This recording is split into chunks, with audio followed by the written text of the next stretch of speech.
بسم اللہ الرحمن الرحیم۔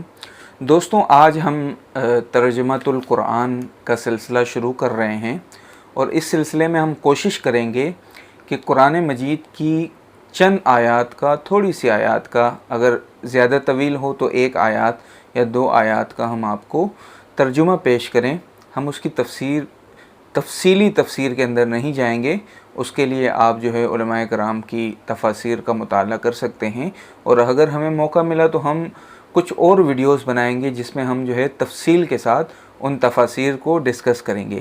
لیکن ہمارا اس سیریز سے مقصد صرف یہ ہے کہ ہم چند آیات کا آپ کو ترجمہ پیش کریں، ایسا ترجمہ جس سے قرآن مجید کی روح آپ کو سمجھ آ جائے، اور آپ کے دل میں قرآن مجید کے جو اصل اسلوب ہے اس سے آپ کو کچھ مناسبت پیدا ہو جائے۔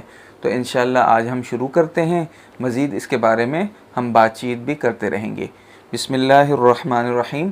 آج ہم جس سورت پر بات کرنے والے ہیں وہ ہے سورۃ الفاتحہ۔ سورہ فاتحہ قرآن کی پہلی سورت ہے، اور ہر نماز کے اندر ہر مسلمان ہر رکعت کے اندر اسے پڑھتا ہے۔ بڑی ہی غیر معمولی سورت ہے۔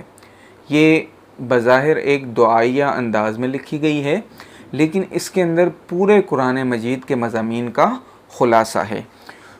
بسم اللہ الرحمن الرحیم۔ شروع اللہ کے نام سے جو بڑا مہربان اور نہایت رحم والا ہے۔ دیکھیں، اسلام کے اندر ہر شریعت کا یہ قاعدہ رہا ہے کہ وہ کوئی ایسا اصول بنائے جس سے اس شریعت کے ماننے والے اس پر چل سکیں۔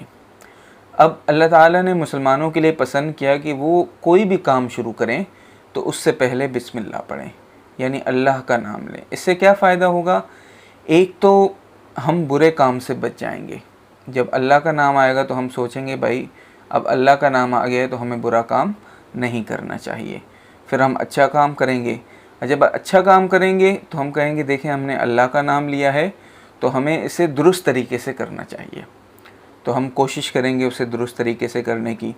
پھر تیسرا فائدہ ہمیں یہ ہوگا کہ اس میں اللہ تعالیٰ کی مدد بھی ہمارے ساتھ شامل ہو جائے گی۔ تو آگے بڑھتے ہیں۔